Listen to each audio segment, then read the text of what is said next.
आपका पहला सवाल है, हैदराबाद के नवाब 4 दिन शाह मानकजी पेटेट। ए 1, 2 और 3, बी 2, 3 और 4, सी 1, 2 और 4, डी 1, 2, 3 और 4।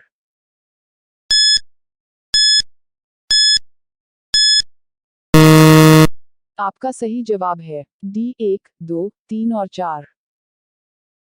आपका दूसरा सवाल है, उदारवादियों की कार्यपद्धति के साधन थे। ए प्रार्थना, याचना व विरोध, बी हिंसा, सी जन आंदोलन, डी इनमें से कोई नहीं।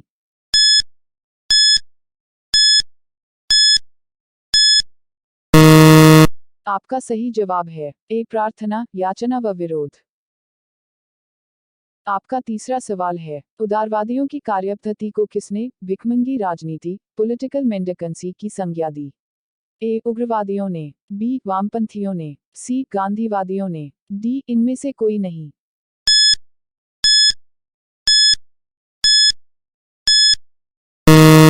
आपका सही जवाब है ए उग्रवादियों ने। आपका चौथा सवाल है, ब्रिटिश साम्राज्य के अंतर्गत स्वशासन की मांग सबसे पहले किसने और कब की? ए दादाभाई नौरोजी ने 1904 में, बी गोपाल कृष्ण गोखले ने 1905 में, सी दादाभाई नौरोजी ने 1906 में, डी इनमें से कोई नहीं।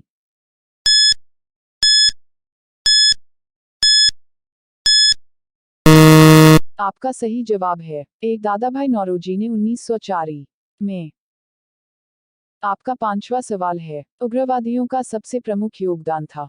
ए ब्रिटिश शोषण नीति की ओर जनता का ध्यान की खींचना, बी जन आंदोलन, सी हिंसक कार्यपद्धति, डी इनमें से कोई नहीं।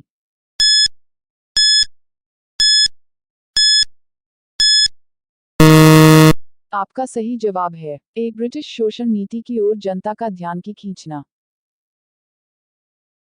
आपका छठा सवाल है, गोपाल कृष्ण गोखले ने किस वर्ष में भारत सेवक मंडल की स्थापना की? ए 1902, बी 1903, सी 1904, डी 1905।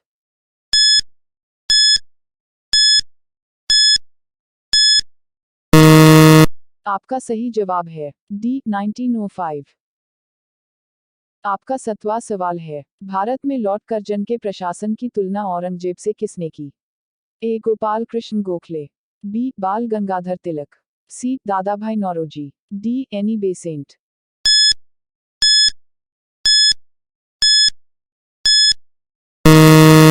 आपका सही जवाब है ए गोपाल कृष्ण गोखले। आपका आठवां सवाल है, राजा जनता के लिए बने हैं, जनता राजा के लिए नहीं बनी है। राष्ट्रीय आंदोलन के दौरान निम्नलिखित में से किसने यह वक्तव्य दिया था? ए सुरेंद्रनाथ बैनर्जी ने, बी गोपाल कृष्ण गोखले ने, सी दादाभाई नौरोजी ने, डी आर सी दत्त ने।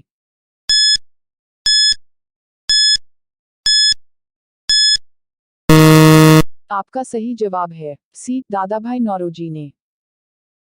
आपका 9वां सवाल है, इनमें से किसने यह लिखा कि कांग्रेस का जन्म एक षड्यंत्र के तहत हुआ जिसका उद्देश्य था भारत में एक लोकप्रिय जनउभार को पहले से रोकना और पूंजीवादी नेता इसमें शामिल थे? A R P Dutt, B R C Dutt, C J P Narayan, D B G Tilak.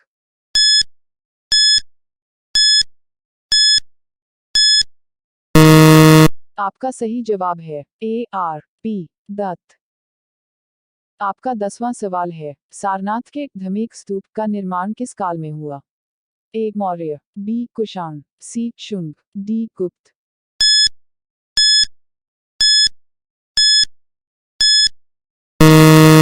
आपका सही जवाब है डी गुप्त। आपका 11वां सवाल है, गुप्त काल की सोने की मुद्रा को कहा जाता था? ए दीनार, बी कारशापन, सी निष्क, डी काकिनी।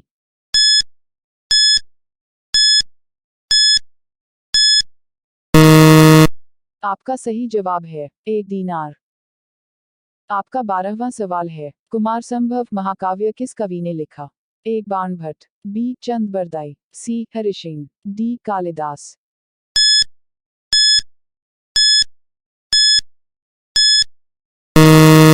आपका सही जवाब है डी कालिदास। आपका 13वां सवाल है, नालंदा विश्वविद्यालय की स्थापना का योग है? ए मौर्य, बी कुषाण, सी गुप्त, डी पाल।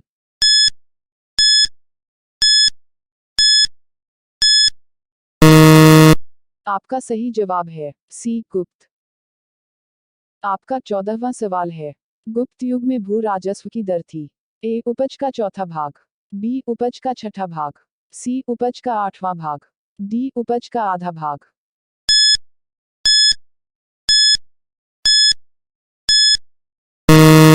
आपका सही जवाब है बी उपज का छठा भाग।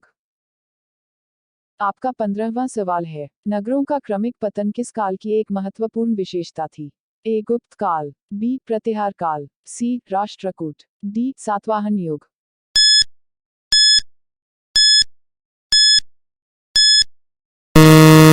आपका सही जवाब है ए गुप्त काल।